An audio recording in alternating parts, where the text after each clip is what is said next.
Sa episode na ito, isang sulit na campsite na naman ang ibabahagi ko sa inyo. Isang campsite pero may dalawang spot na pwedeng pagpilian. Kung gusto mo ng swimming pool para sa masayang activity ng family o barkada,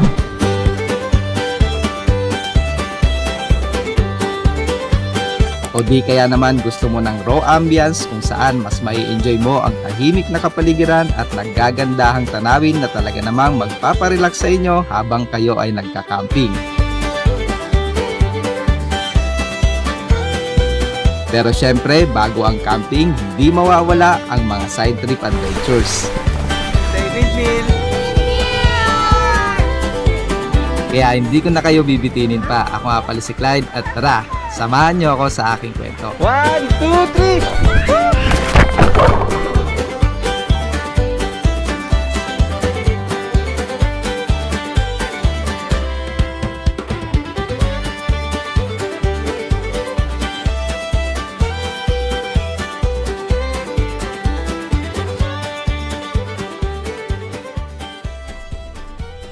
Mula sa bahay sa Marikina, nagsimula ang aming biyahe ng 9 AM ng umaga. Wala pang isang oras ay andito na kagad kami sa twisties ng Marilaki Highway.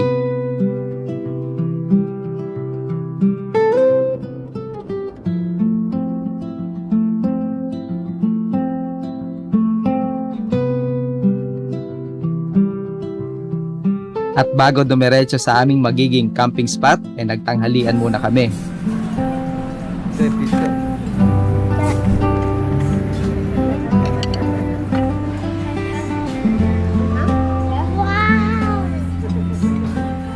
Kung mapapadpad kayo sa parte na to ng Marilaki, ay suggest na itry nyo yung kumain sa restaurant na ito. Sulit yung mga pagkain nila dito, especially yung homemade pizza nila. Malaki ang servings at affordable naman yung presyo.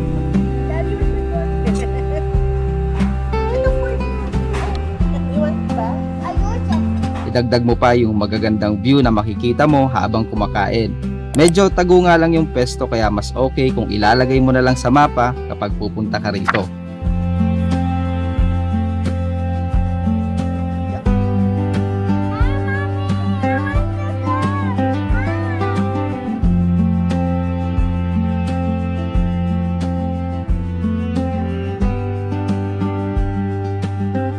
Welcome na naman sa panibagong camping episode. At ngayon mayroon tayong pupuntahang bagong campsite. Actually malapit na tayo dito sa magiging spot natin. Kasama uli natin yung ating family ngayon. Family car camping ulit tayo. At this time walang swimming pool pero mayroong ilog. Ito dapat yung original na plano, pero dahil may magiging maliit na problema along the way ay magkakaroon ng konting changes sa aming magiging destinasyon na ikukwento ko sa inyo mamaya.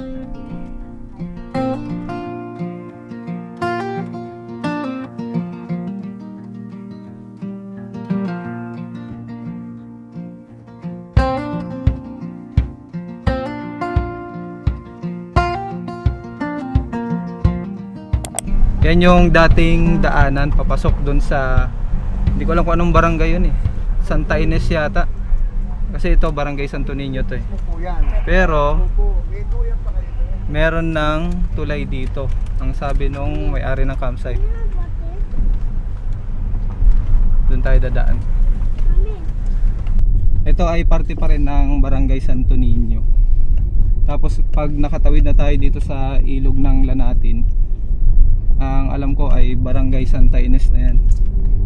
Pagkatapos makatawid sa tulay ng Lanatin River ay medyo malayo pa ang naging biyahe namin papunta sa dapat ay magiging campsite namin.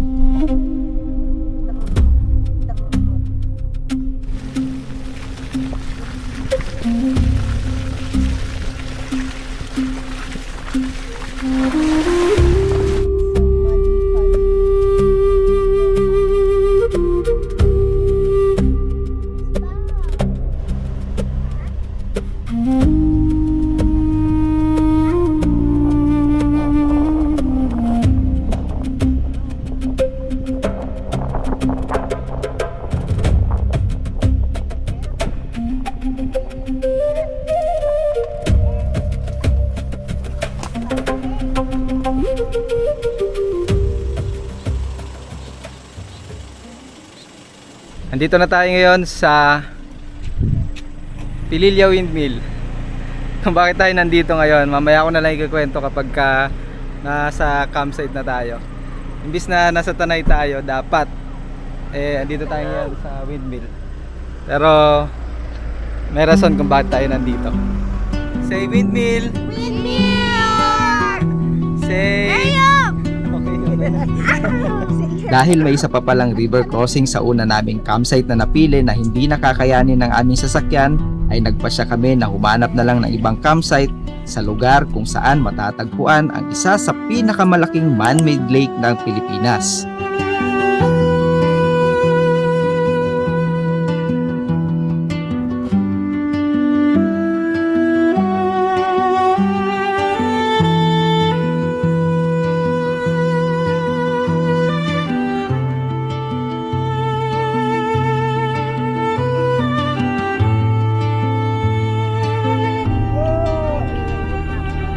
Sige, just stretching lang for 5 minutes na. Another stopover. Nandito na kami sa boundary ng Cavinti, Laguna at ng Caliraya. Actually, yung Caliraya ay Cavinti eh. Tama ba? Caliraya, Cavinti? Diba? Wow! Huwag mong mabilis. Dandan lang para makita mo siya.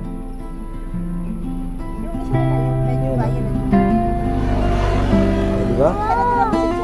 Pero huwag kang masyadong lalapit kasi may tinik. Ito. Ito tong big one, the I big one. can read. Sige. This one. Ito yun, the big one. Wow! Oh, see? Diba? Galing? Kina sa harap mo. Yan. Ang galing. Wow! Oh, diba?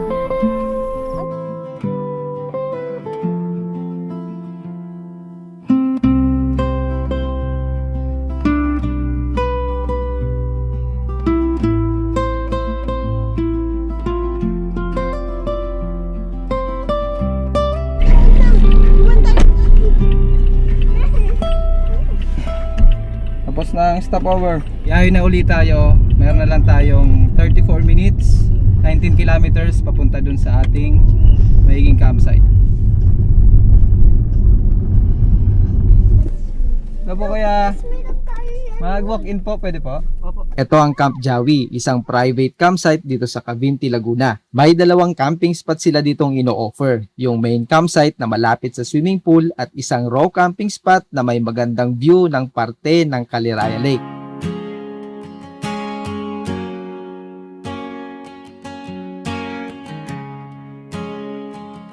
Pagkatapos naming makita yung main campsite ay nag-decide kami na subukang silipin yung raw campsite nila. Mas okay daw kasi doon dahil tahimik daw at ang lugar na yon ay malayo sa kalsada. Coffee cooling in the cup. Hindi pa itong swimming, no? Mile signs lean like old friends. Every curve just wakes us up. What a scenic view to drive through. Sky so Hi. wide it swallows Dito po, sir. noon you Okay. Oo nga, maganda. I change into something new on this long road. Humming our tune.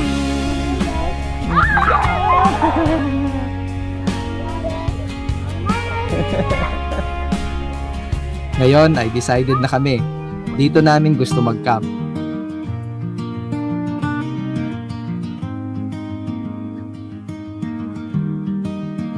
Tahimik yung spot, kaya pa yung paligid.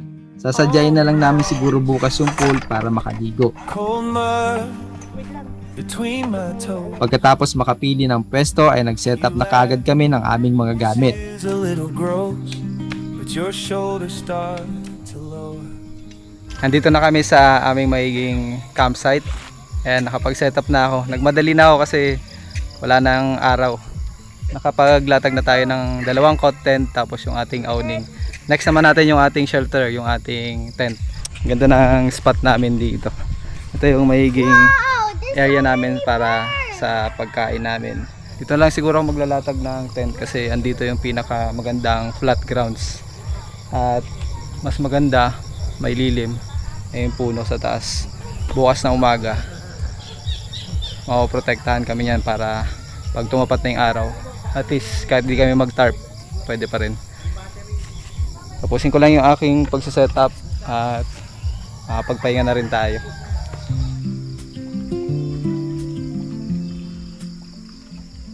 Kapag setup na tayo ng ating tent, ito na yung ating matagal nang ginagamit na 4-person tent ni Nature High, at lalagyan natin ito yung paligid niya. Ito yung mga technique na ginagamit kapag maraming langgam sa paligid ng camping area nyo. Lagyan nyo lang yung mga entrance ng tent nyo para hindi sila pumasok. Sabi nila effective daw eh. Subukan natin.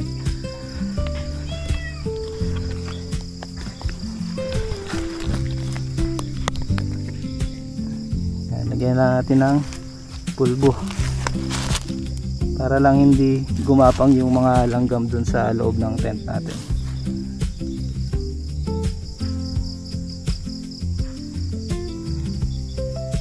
Okay na.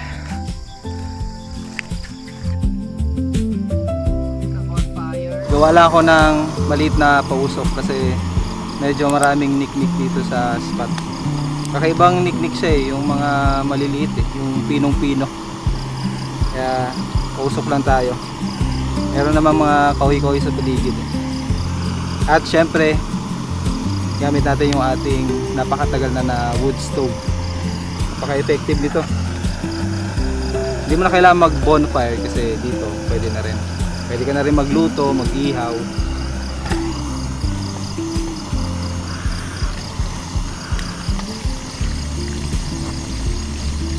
Usukan lang natin yung paligid.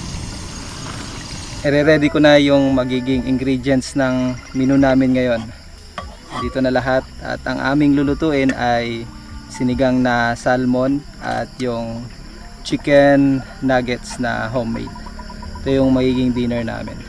Ready ko lang yung ingredients habang si Mrs. ay nagluluto na doon para dire-diretso yung pagluluto namin. Nakapagsain na rin naman kami para mamaya kakain na lang, at maaga kami magsisiesta kasi gusto namin makapagpahinga ng mahaba-haba. At bukas pupuntahan namin yung kabilang side nitong campsite na to. Itong pinestuhan kasi namin ay rock campsite nung campsite na pinuntahan namin, kasi dalawa yung campsite nila. Bukas papakita ko sa inyo yung isa nilang campsite na merong swimming pool. Ito kasi yung sa lakeside, at dito namin napili kasi napakaganda ng view. I-share ko sa inyo bukas yung view dito sa naging pwesto namin.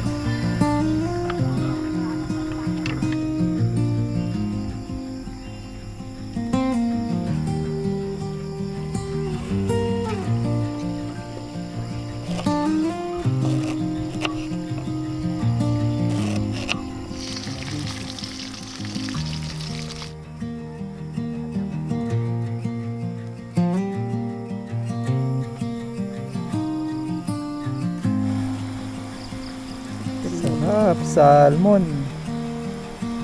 Kira ka lang ng siguro mga 3 pieces. 7. Ilan na lang yan? 3, sakto. Ayan, pamprito bukas. 1, 2, 3, sakto. Daddy, Pwede na yan. can we go to the zoo? Ito yung dinner namin ngayon. Andito yung sinigang na salmon, tapos yung homemade na chicken nuggets. Ayan. Kain tayo. Dinner for today's camping. Paulit-ulit lang naman ang routine sa pagka-camping. Pupunta sa campsite, magse-setup, magluluto, kakain at magpapahinga. Pero na lang kung may mga ibang activities na magagawa sa campsite na napili nyo. Kaya mas okay kung masusulit nyo yung biyahe pa lang papunta sa campsite sa pamamagitan ng mga side trips. Pero kahit sabihin pa na paulit-ulit lang ang lahat sa camping, para sa amin, especially sa akin, hindi ito nakakasawang gawin.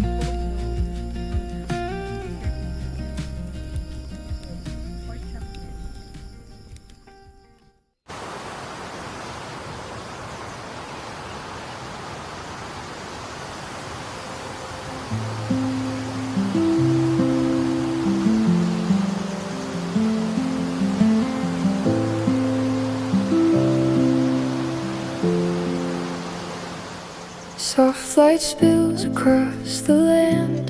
Morning hum so soft and grand. Close your eyes, just drift away. Let the silence hold your day.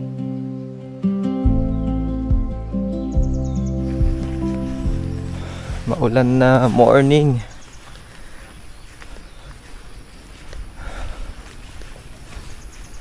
Biglang umulan ngayong umaga. Kahapon mainit. Sana mamaya umaraw. Ito yung view namin sa harapan ng campsite. Ayan.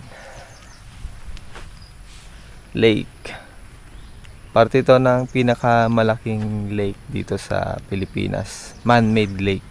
Ito ay parte ng Caleraya Lake. Medyo malawak din yung camping grounds sila dito. Sa maraming puno. Maraming pagsasabitan ng hammock.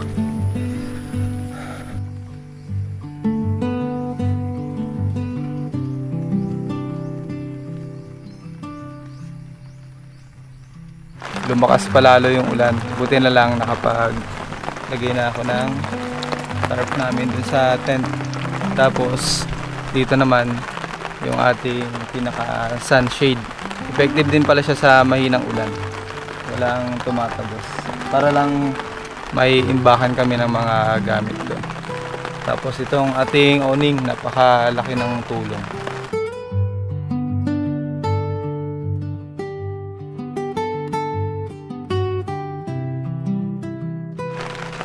Good morning. How was your sleep? Good? Cold? Lamig, no? Lamig?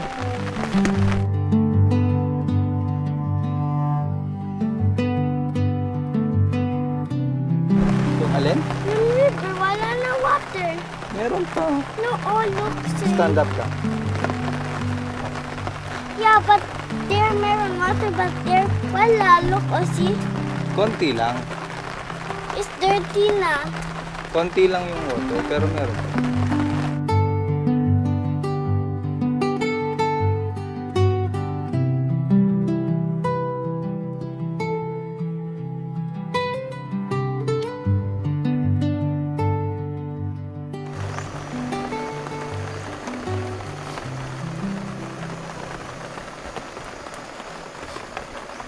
Morning tea. Twinings na 4 red fruits tea. Napaka-bango niya. Sobrang bango ng aroma niya. Pero yung tapang ng tea is medium lang. Yan. Twinings. Sarap to. I mean, wala naman siyang lasa pero yung bango niya nakakadagdag dun sa lasa. Parang may inganyo ka talagang mag-tsa. Ano? Pinaghalo-halong mga berries. Red tea siya. Tatlo kasi yung klase ng tea. Merong green, merong red, at merong herbal tea. Ito, red tea. Tsa tayo. Ito yung hot water.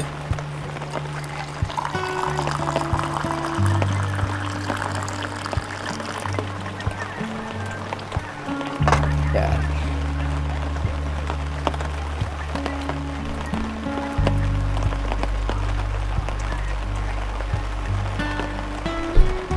Bango talaga.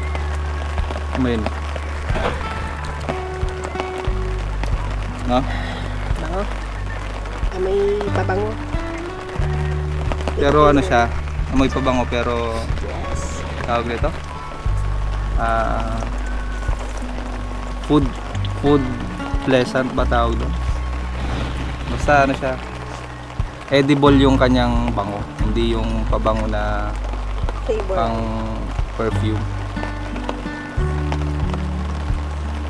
Bango talaga.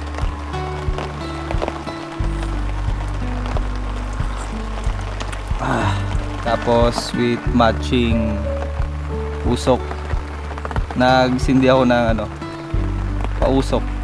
Wala lang, nang hinayin lang ako dun sa kahoy na binigay ko gabi.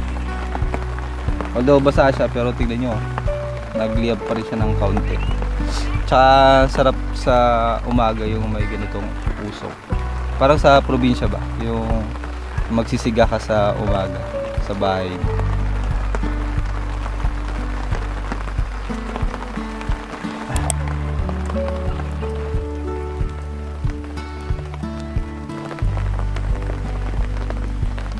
Kita na lang sila.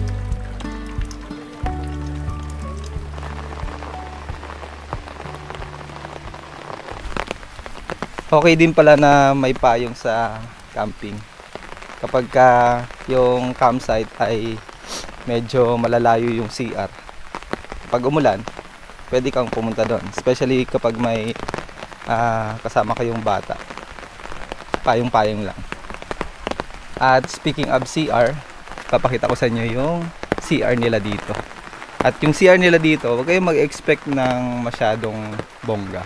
Kasi ito ay raw campsite. So, raw camping style. Pero at least may CR sila. At may water source. Ayan. Hindi naman nawawala yung tubig. Ayan o. Medyo malakas din naman. Tapos, yung kanilang CR, eto. Yeah. Yung kanilang CR. Ayan. Simple lang naman. May toilet, tapos water source, pagligo, at panghugas, bawal daw inumin. At dito sa kabila, meron pang isa. So, dalawang comfort room na sobrang simple lang, probinsya type. Kasi nga, gaya ng sabi ko, ito ay raw campsite. So, kayo mag-expect ng bongga at engranding CR. Ang importante, meron kayong magagamit. Gaya nito.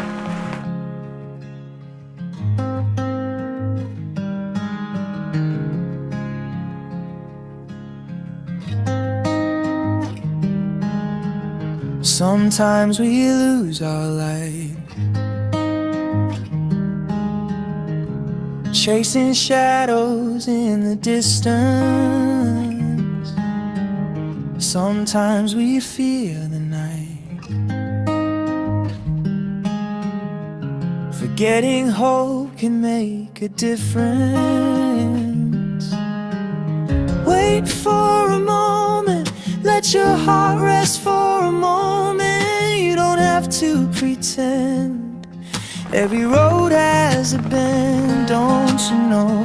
Dream for a moment, see how far you've come this moment. Leave your worries behind.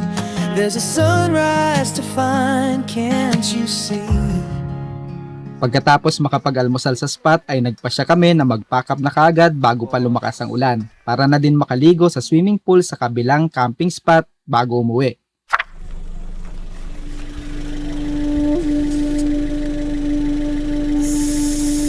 Magbabawas lang ako ng hangin dito sa gulong. Medyo naging maputik na kasi yung palabas eh. Maputik at paahon ang ruta palabas ng raw spot, kaya nag-antabay ang mga staff ng Camp Jawi kung sakaling hindi namin kakayaning makaahon. Okay, moment of truth. Kung makakaahon tayo. Yeah. Okay. Bye-bye, Sventy. Tomorrow. Close aircon na. I lost. Ay, open the window na para hindi mainit.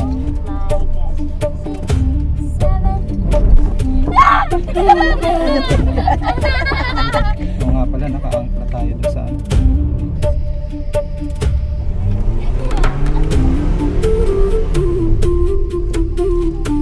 Ang daddy natin. Camper talaga si daddy. Alam niya yung technique.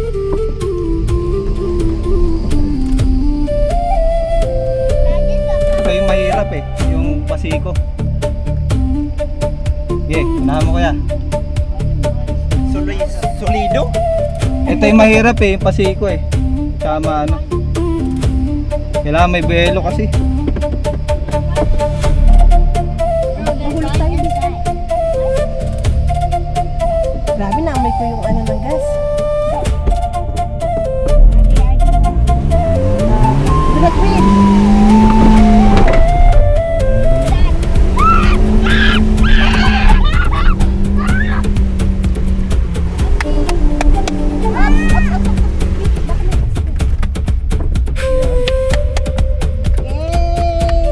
Thank you, kuya.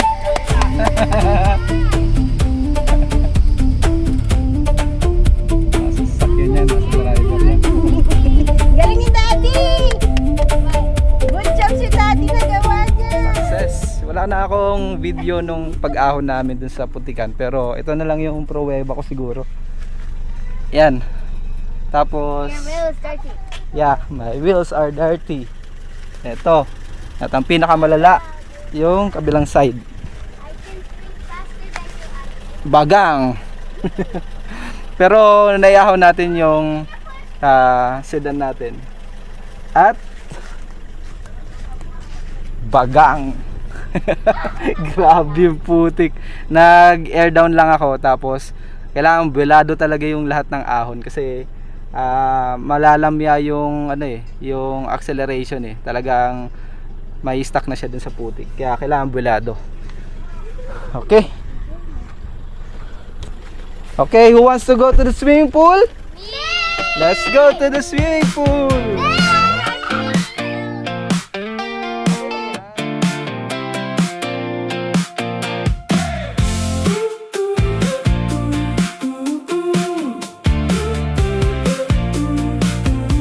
Hey, it's time to wake the spark inside our souls. Feels like we're trapped here. Ito na yung main campsite at nandito rin yung swimming pool. At eto na, nag-enjoy na yung dalawang bata. Still chasing empty feelings. While all the colors in our Ay ka life lang dyan. slowly lose their Malamig water na? Lamig water? seems like we're spinning Medyo in the lang. same routine again, pretending we're alive, all sinking deeper in. I'm done with standing still, just searching for a thrill. 1, 2, 3. So come on, break away. Don't get lost in the haze. Now the clock keeps moving on so fast. It's getting harder to ignore it. And the waves are rolling in. So jump before you miss it. Time keeps racing. Hey.